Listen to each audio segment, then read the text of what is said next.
구약성경 이사야 65장 13절 찾으셨으면 13절부터 16절까지 함께 말씀을 같이 봉독하도록 하겠습니다. 시작. 이러므로 주 여호와께서 이와 같이 말씀하시니라. 보라, 나의 종들은 먹을 것이로되 너희는 줄일 것이니라. 보라, 나의 종들은 마실 것이로되 너희는 갈할 것이니라. 보라, 나의 종들은 기뻐할 것이로되 너희는 수치를 당할 것이니라.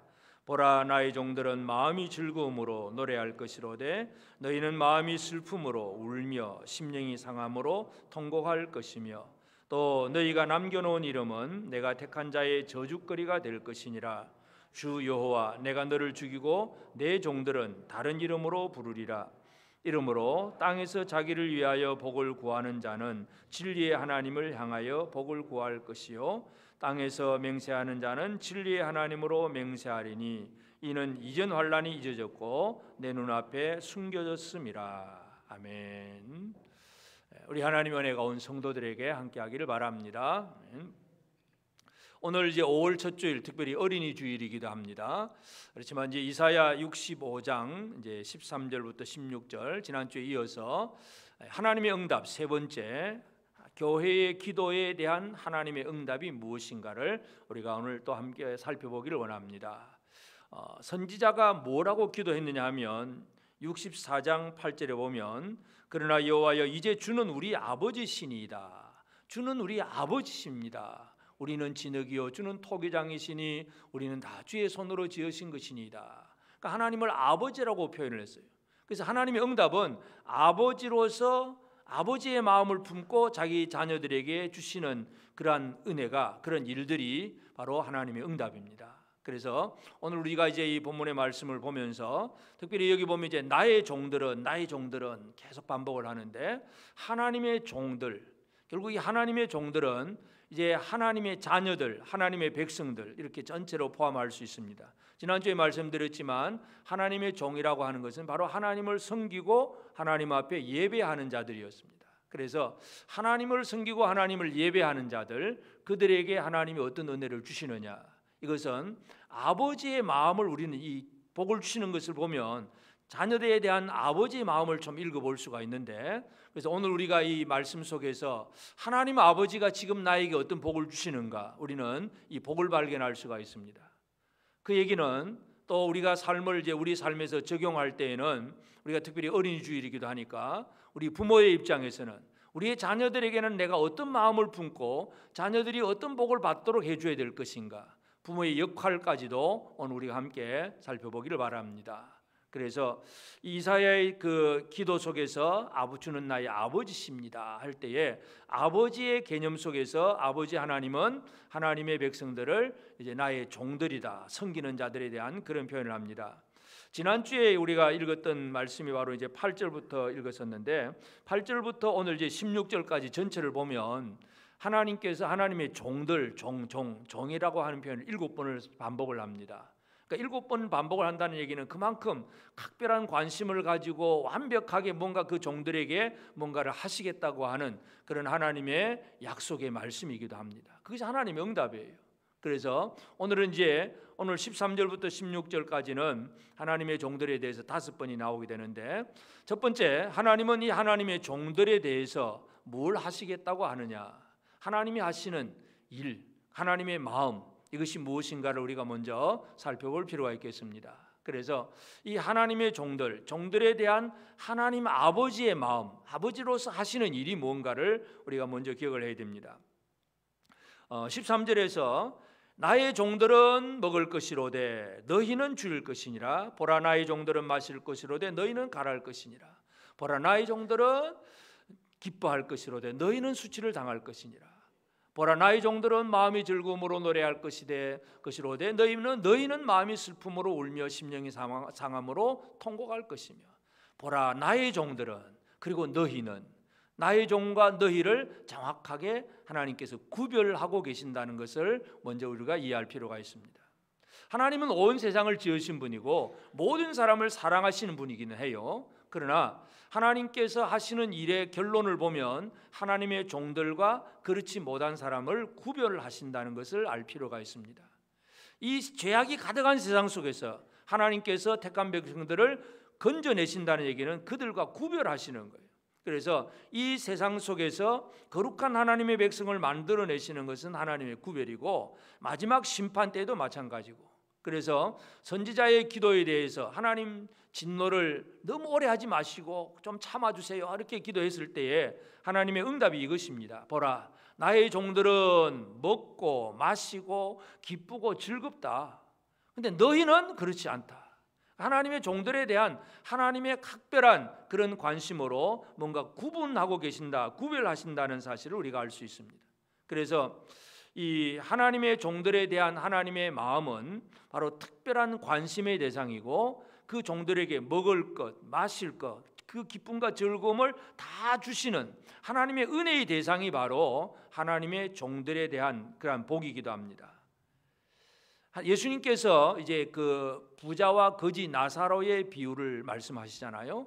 그때에 이 부자와 거지가 이제 동시에 이제 죽었습니다. 살아 있을 동안에는 이 거지는 부잣집 앞에서 그냥 흘리는 그저 음식물 찌꺼기, 그거 개들이 먹는 거 그거 먹고 사는 거지 나사로였지만, 이제 둘 다 죽고 가 보니까 나사로는 아버지 아브라함의 품에 있다. 그냥 아브라함의 품도 아니고 아버지 아브라함의 품이다, 그렇게 표현을 합니다.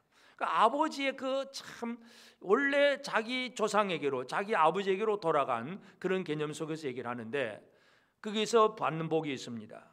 누가복음 16장 25절에 보면 이제 그 부자가 이제 그 멀리 쳐다보고 아브라함에게 뭔가 요청을 하니까 25절에 보면 아브라함이 이르되 너는 살았을 때 좋은 것을 받았고 나사로는 고난을 받았으니 이것을 기억하라. 이제 그는 여기서 위로를 받고 너는 괴로움을 받느니라. 그래서 이 아버지 아브라함의 품에서는 위로가 가득하고 너는 아니야, 구별이 되는 것입니다. 그래서 이 세상 사람들도 여러 가지로 지금도 많이 구별하고 살잖아요. 오늘 우리가 진짜 구별해야 될 것은 단 한 가지밖에 없는데, 하여튼 사람들은 내하고 뭐 성씨가 다르다, 아니면 고향이 다르다, 학교가 다르다, 뭔가 신념과 이념이 다르다, 전부 막 다른 것 가지고 여러 가지를 가지고 구별하고 있는데, 하나님 앞에서는 마지막 심판 때에 하나님의 종이냐 아니냐 이것만 가지고 구별하십니다.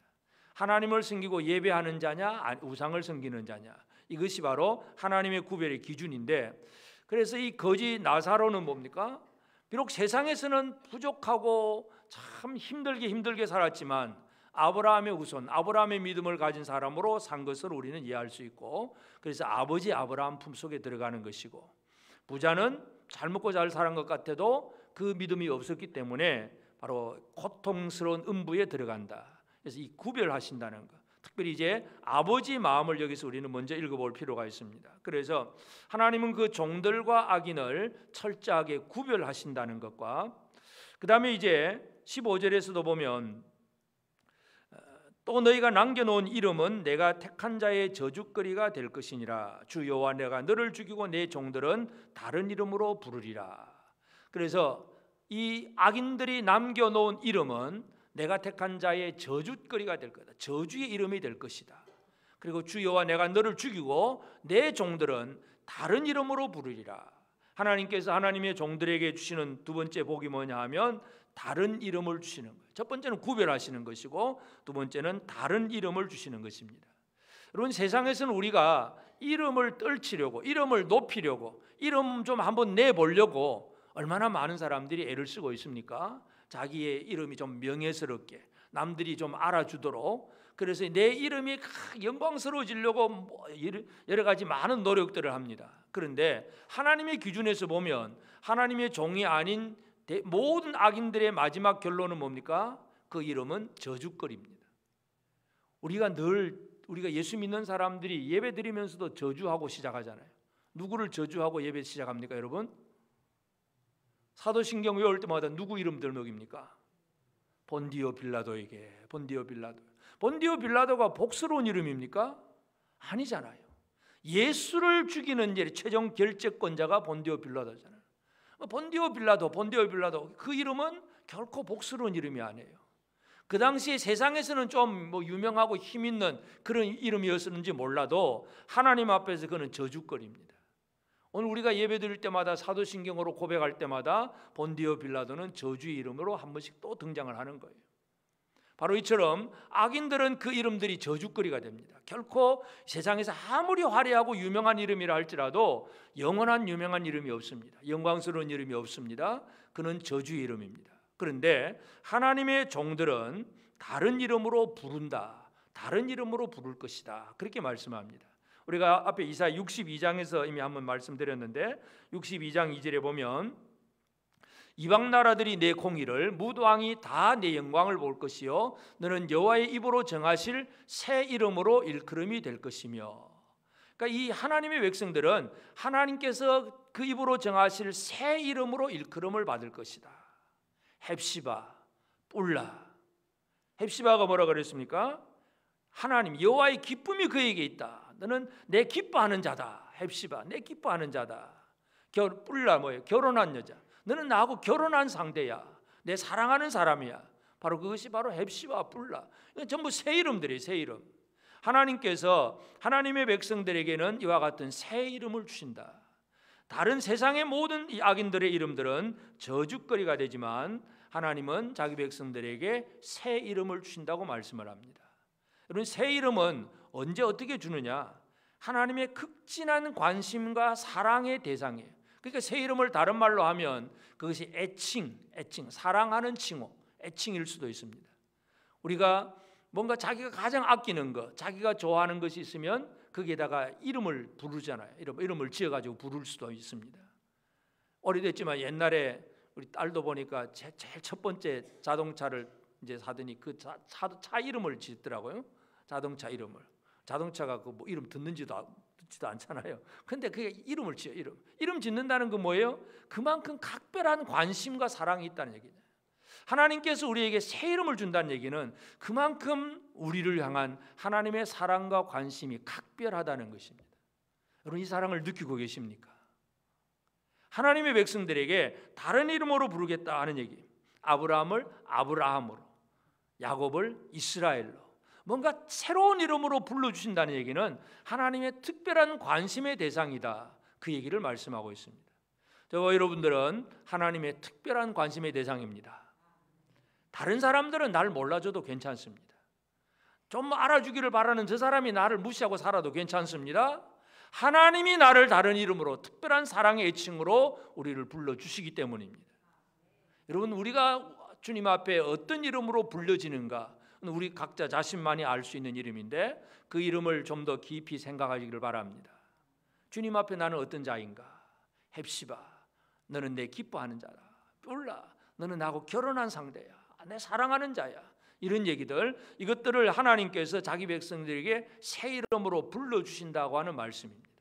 뿐만 아니라 그 다음에 16절에서는 이름으로 땅에서 자기를 위하여 복을 구하는 자는 진리의 하나님을 향하여 복을 구할 것이요 땅에서 맹세하는 자는 진리의 하나님으로 맹세하나니 하리니 이는 이전 환난이 잊어졌고 내 눈앞에 숨겨졌습니다.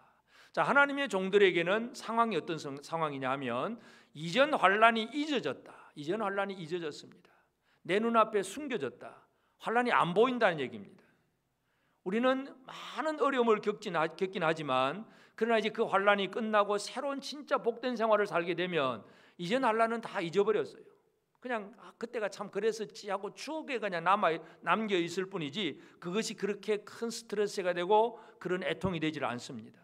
지금 너무 행복하니까. 그런데 지금도 여전히 어려우면 옛날에 있었던 어려움 플러스 지금 어려움이니까 더 힘들고 고통스러운 생활이 됩니다. 하나님의 백성들에게 주시는 복은 뭐냐면 이전 환난이 잊어졌습니다. 이제는 환난이 끝났다는 얘기잖아요. 환난이 끝나고 이제는 행복 시작, 바로 그런 개념이에요. 그때에 땅에서 자기를 위하여 복을 구하는 자는 진리의 하나님을 향하여 복을 구할 것이요, 그런 얘기를 합니다. 자기를 위하여서 복을 구한다. 그래서 자기를 위해서 복을 구하는 자는 이 자기를 위하여 복을 구한다는 표현은 좀 더 문법적으로 정확하게 말하면 자기 스스로를 축복하는 자는 그 얘기입니다. 자기 스스로를 축복하는 거예요. 여러분, 복은 하나님이 주시는데 축복은 누가 하는 거예요? 사람이 하잖아요. 사람이. 복이 있을지어다. 복 받으세요. 이 축복의 행위예요. 하나님은 축복하시질 않습니다. 하나님에게는 축복이 없습니다. 하나님이 누구한테 빚을 그런 하나님이 아니잖아요. 하나님은 그냥 복을 주시는 분이고, 사람은 누구에게나 축복을 하는데 특별히 자기에게, 자기 스스로를 축복하는 자는 진리의 하나님을 향하여 축복해라. 아멘의 하나님, 진리의 하나님, 아멘의 하나님을 향해서 축복하라. 그러면 하나님이 그 모든 걸 이루신다는 거예요. 왜 아멘의 하나님입니까?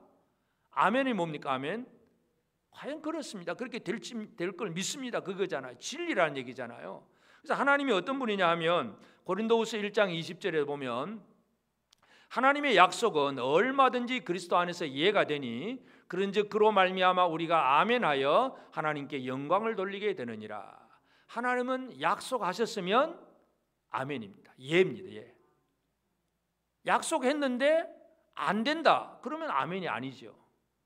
우리가 참 내 사랑하는 자녀들에게 뭔가 약속을 할 수 있습니다. 근데 인간인지라 능력이 부족해서 그 약속을 이루지 못할 때도 있고, 어떤 때는 잊어버려서 그 약속을 못 지킬 때도 있고, 또 뭐 하고 싶어도 상황이 잘 안 돼서 못할 수도 있고, 여러 가지 못할 환경들이 참 많습니다. 그래서 우리는 진리의 하나님처럼 우리가 바로 그와 같이 완벽한 그런 인간들이 될 수는 없습니다.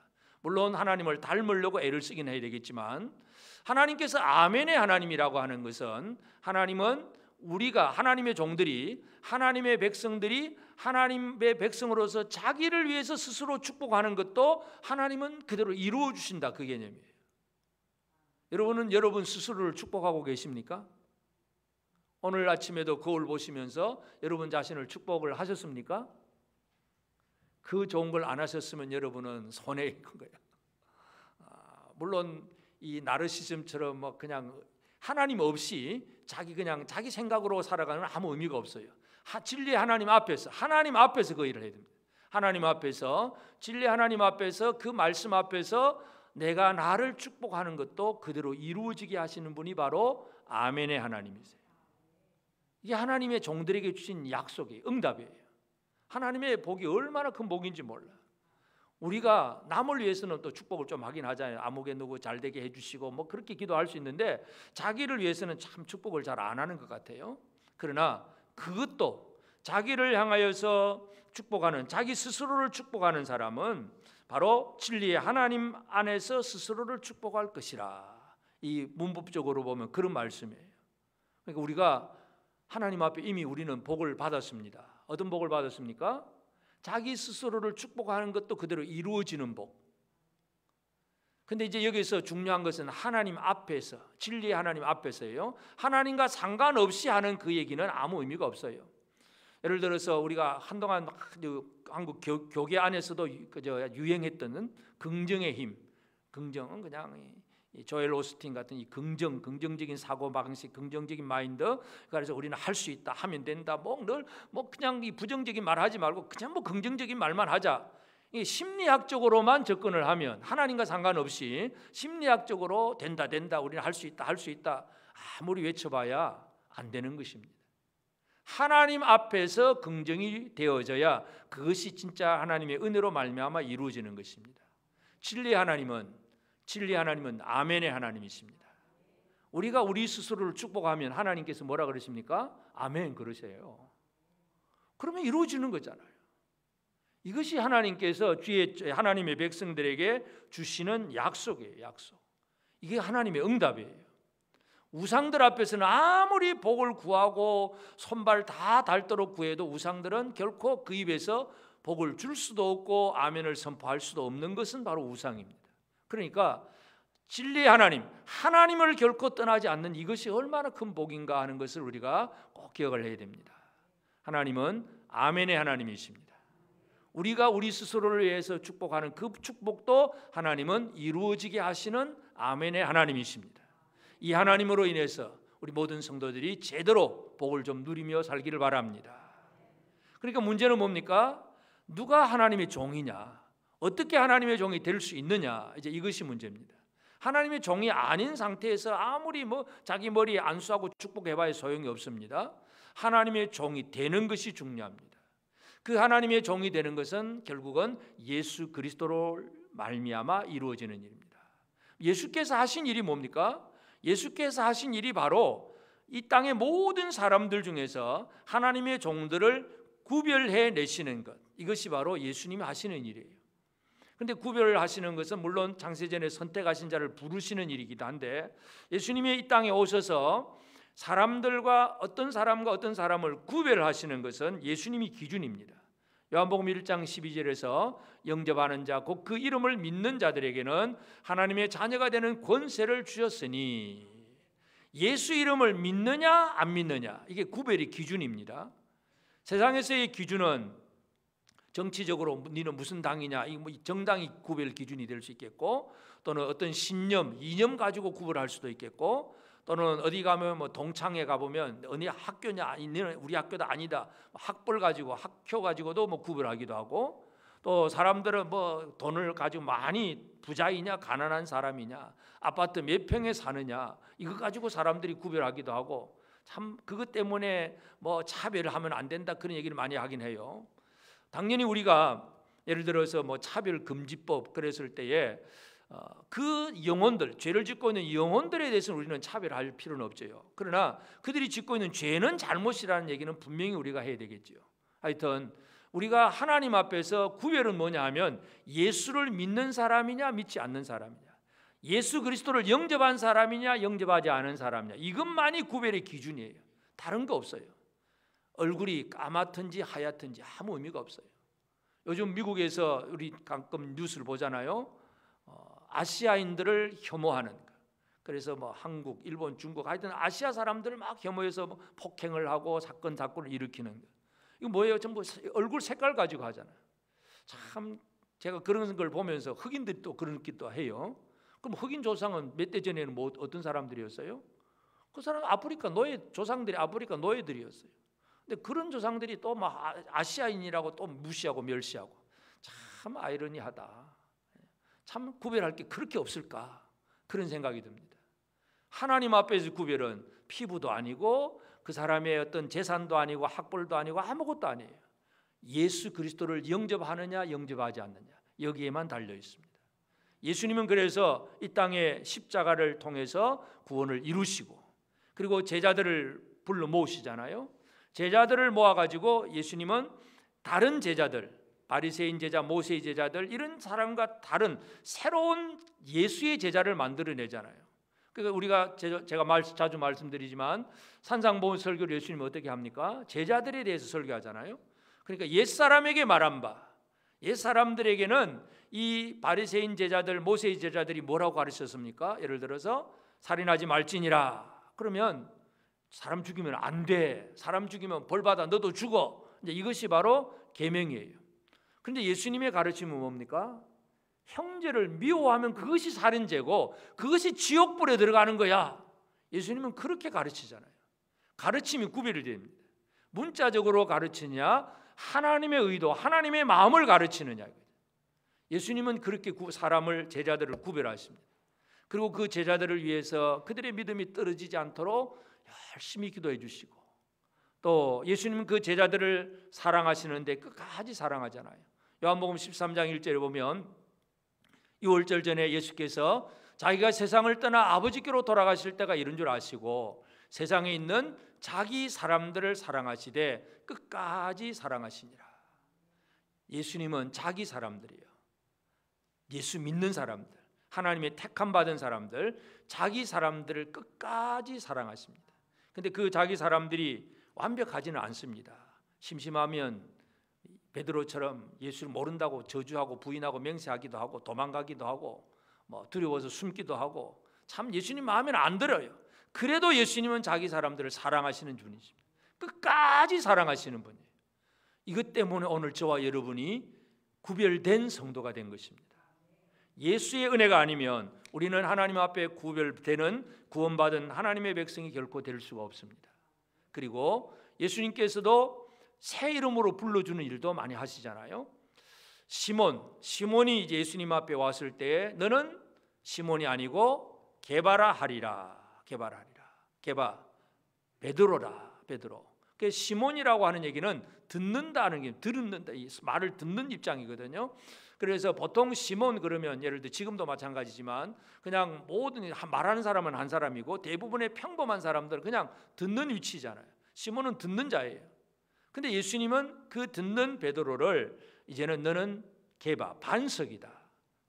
튼튼한 반석이고 그 위에 기둥을 세울 만한 그러한 기초가 되는 반석이다. 그렇게 말씀을 합니다. 그것은 뭐냐 하면 그에게 새로운 신분, 새로운 삶, 새로운 비전, 새로운 사역, 뭔가 새롭게 해주시는 것이 바로 새 이름을 주시는 것입니다.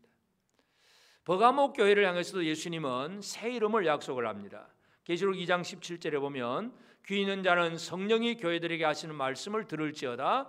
이기는 그에게는 내가 감추었던 만나를 주고 또 흰 돌을 줄 터인데 그 돌 위에 새 이름을 기록한 것이 있나니 받는 자밖에는 그 이름을 알 사람이 없느니라. 여러분은 주님께로부터 새 이름을 받았습니까? 받았는지 안 받았는지 잘 모르시겠습니까? 주님이 여러분을 뭐라고 불러주십니까? 내가 일방적으로 주님 마음 주여 하고 부르기만 하고 살았습니까? 주님이 여러분을 불러주시는 그 부르심의 응답도 하시면서 살고 계십니까? 주님은 나를 뭐라고 부르실까? 고민 좀 해보셨습니까? 우리 아가서에 보면 솔로몬 왕과 그 술람미 여인과의 그 주고받고 한 대화 속에서 솔로몬 왕이 그 술람미 여인을 부르는 애칭이 있잖아요. 애칭. 나의 사랑, 나의 비둘기, 나의 완전한 자, 여러 가지 많은 애칭을 부르잖아요. 이 얘기는 남들이 몰라요. 그 신랑이 신부를 부르는 애칭은 다른 사람은 몰라요. 그 신부만이 아는 거예요. 새 흰 돌을 줄 것인데 그 흰 돌 위에 새 이름을 기록한 것은 받는 자밖에 모르는 거예요. 주님이 나를 어떻게 불러주시는가? 이건 주님과 나와의 1대1의 관계잖아요. 남들은 몰라요. 여러분, 주님이 여러분을 어떻게 불러주시는지 귀를 기울여서 여러분의 그 주님의 음성을 좀 들으시기를 바랍니다. 그 이름이 어떤 이름일까? 솔로몬 왕이 이 술람미 여인을 부르는 그 이름, 나의 사랑, 내 기뻐하는 자, 내 완전한 자, 나의 비둘기. 이 술람미 왕이 여인이 솔로몬 왕이 그렇게 아주 사랑스러운 애칭으로 막 여러 가지로 부르고 있잖아요. 주님은 오늘도 저와 여러분을 너는 내 기뻐하는 자야, 내 사랑하는 자야, 내 완전한 자야 이렇게 불러주실 수가 있습니다. 근데 뭐라고 불렀는지 저는 잘 모릅니다. 여러분만이 아십니다. 주님은 새 이름을 불러주시는 분이십니다. 각별한 사랑과 관심을 가지고 우리에게 애칭을 불러주신다는 것을 우리가 기억을 해야 되고, 또 그렇게 사랑스러운 자들이 이렇게 기도하고 맹세하는 것에 대해서 예수님은 또 어떤 일을 이루시느냐 하는 거, 계시록 3장 14절에 보면 라오디게아 교회 사자에게 편지하라. 아멘이시요 충성되고 참된 증인이시요 하나님의 창조의 근본이신 이가 이르시되. 예수님이 라오디게아 교회를 향해서 예수님 자신을 소개를 합니다. 세 가지를 소개하지요. 첫 번째 뭡니까? 아멘이다. 나는 아멘이다. 두 번째, 충성되고 참된 증인이다. 그리고 세 번째, 하나님의 창조의 근본이신이다. 그러니까 예수님 자신을 뭐라고 소개합니까? 난 아멘이다. 아멘의 예수입니다. 아멘의 예수. 아까 아멘의 하나님 말씀드렸잖아요. 아멘의 예수가 어떤 의미입니까? 우리가 모든 것을 기도하고 구한 것을 다 이루시는 분이 바로 아멘의 주님이십니다. 그래서 예수님이 제자들에게 그 이름을 주시잖아요. 이름을 주면서 기도하라 그러잖아요.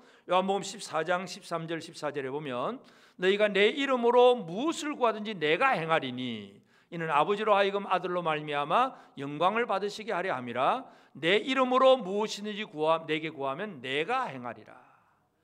네가 기도하면 내가 행할게. 이게 아멘의 주님입니다. 그리고 우리는 어떻게 합니까?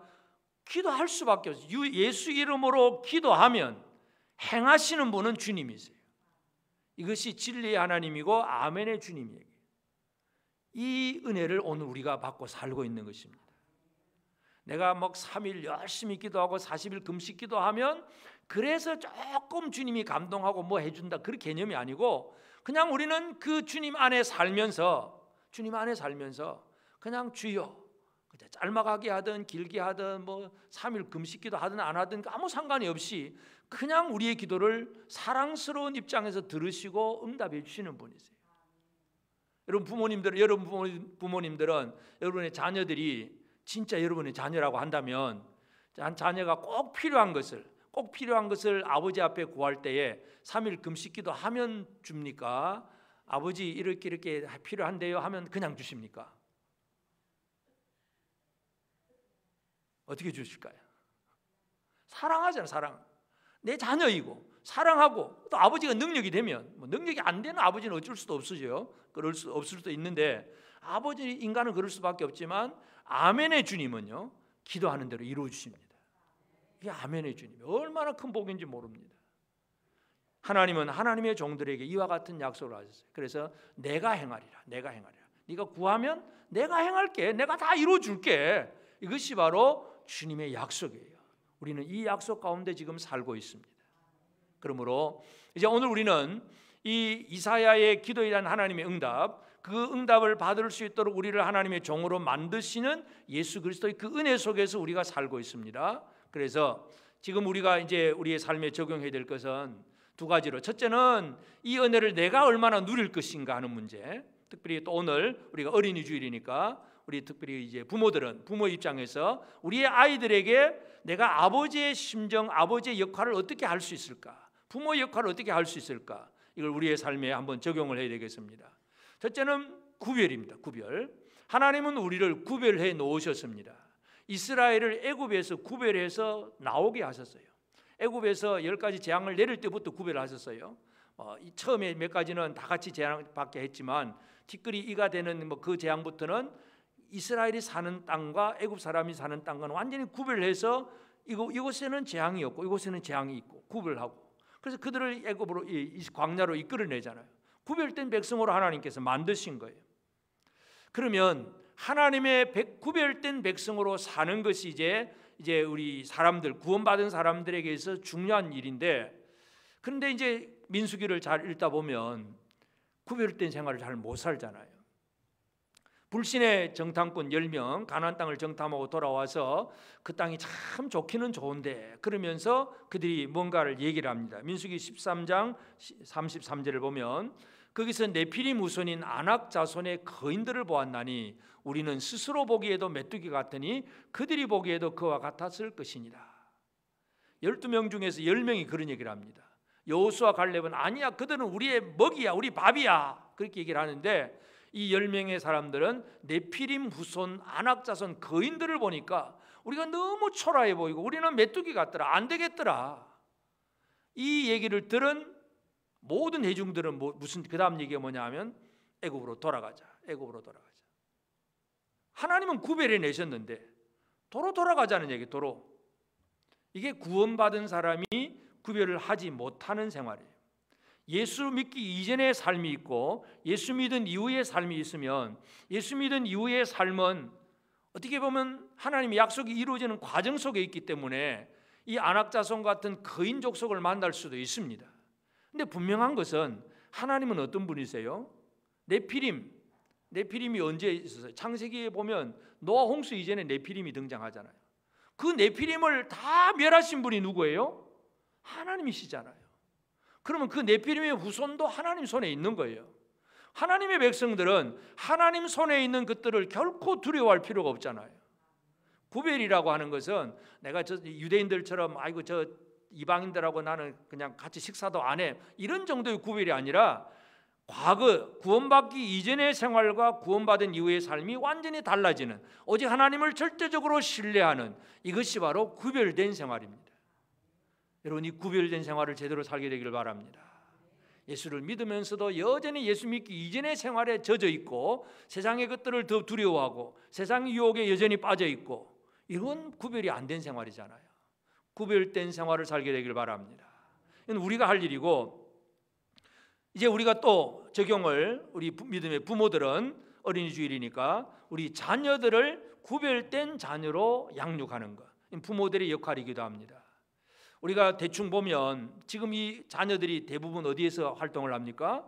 주로 학교, 집에 돌아오면 게임, 영상을 보고 뭘 하든지, 그러면 전부 이 자녀들이 어디에 노출되어 있는가를 잘 이해할 필요가 있습니다. 세상의 교육, 여러 가지 많은 것들이 필요하긴 하지만, 그러나 이 세상의 교육들은 어떤 교육입니까? 하나님을 섬기는 교육이 결코 아닙니다. 무신론이잖아요. 무신론. 하나님은 없다. 그냥 과학이 최고다.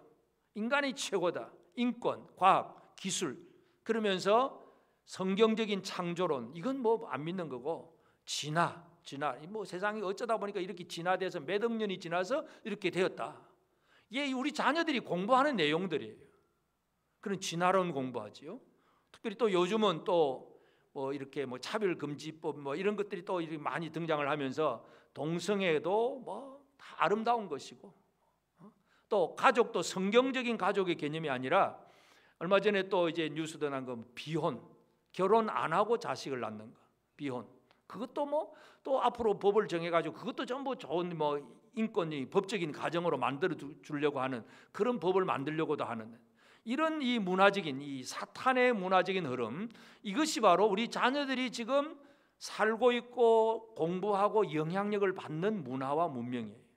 그러니 이들 속에 우리의 자녀들이 구별되게 살 수 있도록 성경적인 마인드를 가지고 하나님의 백성으로 살아갈 수 있도록 이 자녀들을 어떻게 길러내느냐, 이건 또 우리 부모의 역할입니다. 오늘 우리 어린아이가 그냥 건강하고 잘 살고 건강하고 공부 잘하고 뭐 이 정도의 개념이 아니라, 이 타락한 문화 속에서 우리의 자녀들이 어떻게 하나님의 백성으로 살아갈 수 있을까, 이것에 대한 분명한 비전을 가지고 자녀들을 길러내는 것, 이것은 저와 여러분들의 사명이기도 합니다. 이 세대를 살아가면 살아갈수록 점점 더 우리의 자녀들은 더 많은 위험에 노출되고 있습니다. 이들을 잘 양육하는 것이 우리의 사명임을 기억하시길 바랍니다. 그리고 이제 우리는 하나님께 주신 새 이름을 가진 사람들입니다. 새로운 신분, 새로운 비전을 가진 사람들입니다. 이제 새 이름의 삶이 뭐냐 하면, 하나님께서 아브라함을 아브라함으로 고쳐주잖아요. 창세기 17장 5절 6절에 보면, 이제후로는 내 이름을 아브라함이라 하지 아니하고 아브라함이라 하리니 이는 내가 너를 여러 민족의 아버지가 되게 함이니라. 여러 민족의 아버지. 아브라함은 그냥 높은 존귀한 아버지예요. 그러니까 남들이 어떻게 되었든지 말든지 나만 존귀하면 돼. 그게 아브라함이에요. 아브라함은 여러 민족을 만들어내는, 여러 민족으로부터 조상이 되는, 그것이 바로 아브라함이에요. 그러니까 아브라함이라고 하는 새 이름은 뭐냐 하면, 아브라함의 책임감이기도 하고 사명감이기도 합니다. 우리가 아브라함으로 살면 남들이 어떻게 되든지 간에 나만 잘 되고 나만 영광스럽고 나만 명예스럽고 내만 잘 되면 돼. 그게 아브라함이에요. 아브라함 딱 이렇게 이름이 바뀌어지는 순간 뭡니까? 나를 통해서 뭔가 후손들이 나오는구나. 그럼 그 후손들에게서 나는 어떤 조상이 되어야 될까? 이것이 이제 아브라함이 가지는 책임감이고 사명입니다. 여러분은 여러분의 자녀들로부터 존경받는 부모들이십니까? 어떻습니까? 아브라함이 되는 순간 많은 민족들, 많은 왕들이 이제 번성하게 될 것인데, 그들로부터 존경받는 사람이 되는 것, 이게 아브라함이라고 하는 이름이에요. 여기에는 사명이 있고 책임감이 있습니다. 이처럼 우리는 하나님께서 우리에게 어떤 새로운 이름을 주셨을 때에는 단순히 좋다 하는 그런 개념이 아니라, 주님이 나의 사랑하는 자야 불러주셨으면 그럼 우리 책임감이 뭐예요? 나도 주님을 끝까지 사랑하는 것, 이게 뭔가 나와야 되잖아요. 새 이름을 가졌다면 이 새 이름에 합당한 그런 삶을 살아가는 것이 중요합니다. 그리고 우리는 우리 자녀들에게도 주님께서 어떤 새 이름을 불러주시는가, 진짜 사랑하는 마음으로 자녀를 불러주는 것, 이것이 우리에게 너무나 중요합니다. 요즘은 그런 말 잘 듣는 걸 잘 못 들어보는데, 특별히 이제 옛날에 경상도 할머니들, 야 이 빌어먹을 놈아, 문디 자식. 문디 자식이 뭐예요? 나병 환자야. 나병 환자 새끼야. 이게 지금 뭐 사랑스러운 애칭이라고 하는데 너무 이 욕을 막 뒤섞어 가지고 하는 거. 결코 그런 말이 되어서는 안 되겠지요. 그러니까 우리 자녀들에게 진짜 성경적으로 사랑스럽게 불러주는, 이것이 우리 부모들이 열심히 해야 될 일입니다.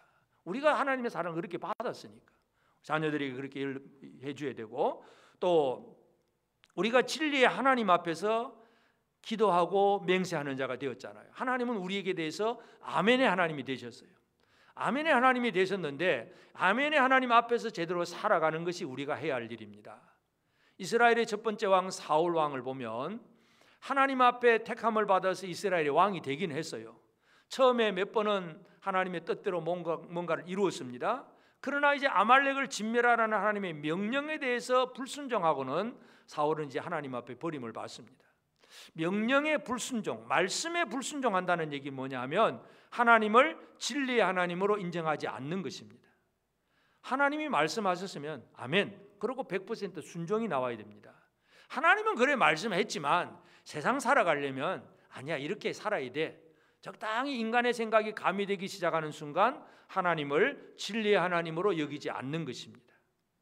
목사님 설교는 그렇게 해야 되지만 세상 살이는 그리 않습니다. 우리는 이렇게 살 수밖에 없어요. 그렇게 말하는 순간 진리의 하나님을 인정하지 않는 불신입니다. 우리는 온 세상을 주관하시는 하나님이 진리의 하나님이라는 사실을 기억을 해야 됩니다. 여러분, 다윗은, 사울과 아주 대비되는 다윗은 어떤 생활입니까? 다윗의 많은 시편의 내용들이 뭡니까? 하나님을 찬양하고 하나님의 약속에 대한 어떤 믿음을 고백하고, 그리고 대적들에 대해서는 저주도 퍼붓기도 하고, 하여튼 모든 것이 하나님 앞에서 하는 거예요.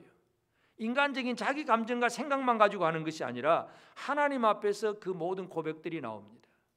하나님 앞에서, 진리의 하나님 앞에서 살아가는 그런 우리가 되어져야 돼요. 느부갓네살은 자기 금신상을 만들어 놓고 자기 자랑을 하잖아요. 근데 하나님하고 상관없으니까 그 금신상은 지금은 아무리 찾을래야 찾을 수도 없이 다 없어져 버렸습니다. 그 나라도 다 무너져 버렸습니다. 예레미야가 그렇게 예언을 합니다. 예레미야 4장 2절에 보면 진실과 정의와 공의로 여호와의 삶을 두고 맹세하면 나라들이 나로 말미암아 스스로 복을 빌며 나로 말미암아 자랑하리라. 진리 하나님 앞에 뭘 할 수 있습니까? 스스로 복을 빌 수 있고 스스로 축복할 수 있고 하나님으로 말미암아, 진리 하나님으로 말미암아 자랑할 수 있는 거예요. 느부갓네살은 하나님 없이 그냥 자기 자랑하다가 그냥 완전히 망해버렸잖아요. 오늘 우리는 진리의 하나님 앞에서 우리 스스로를 축복할 수도 있고 하나님을 또 우리 스스로를 또 영광스럽게 드러낼 수도 있습니다. 하나님 없이는 그 모든 것들이 헛됩니다. 그래서 진리의 하나님 앞에 내가 사느냐 못 사느냐, 이게 가장 중요한 일이고, 마지막으로 그렇다면 이제 우리 부모로서 우리 자녀들에게 나는 어떤 일을 해야 될까? 아멘의 부모가 되시기를 바랍니다. 여러분은 여러분의 자녀들에게 아멘의 부모가 되십니까? 아멘의 부모가 된다는 게 뭘까요? 부모로서 자녀에게 쉽게 말해서 약속을 해서 뭐 해줄게 약속을 했는데 그냥 잊어버리고 또는 뭐 할 수 없어, 몰라. 그럼 자녀들은 그 약속을 기억을 하고 엄마 아빠가 언제 해줄까 기다리는데 기다려도 응답이 없어요. 그때부터는 자녀에게 마음속에 불평이 나오고 실망이 나오고 원망이 나오고, 이것이 아멘의 부모가 안 되는 것입니다. 여러분, 약속했으면 그대로 신실하게 실천하는 것, 이게 바로 아멘의 부모예요. 하나님은 아멘의 하나님이십니다. 오늘 우리는 우리 어린아이들에게 아멘의 부모로서 역할을 해야 됩니다. 말하고 말한 대로 살아가는 것, 말한 대로 실천하고 그것을 보여주고 행하는 이 아멘의 부모가 될 때에 진짜 자녀들에게 존경받고 사랑받고 인정받을 수 있는 그런 삶이 되는 것입니다. 하나님은 그런 하나님이십니다. 예수 그리스도는 아멘의 주님이십니다. 오늘 우리는 우리 자녀들에게 최소한 우리 자녀들에게 있어서 아멘의 부모가 되어야 되겠다. 이 어린이 주일 특별히 그 각오를 가지고 우리가 살게 되기를 바랍니다. 그래서 하나님은 우리의 기도를 들으시는 하나님이십니다. 교회의 기도를 들으신 하나님, 그래서 이 세상의 다른 것들을 다 구별하고 하나님의 종들에게 새 이름을 주시고 그들이 스스로를 축복하는 그것조차도 하나님은 다 이루어 주시는 아멘의 하나님이십니다. 이 하나님의 은혜를 오늘 우리가 누리고 삽니다.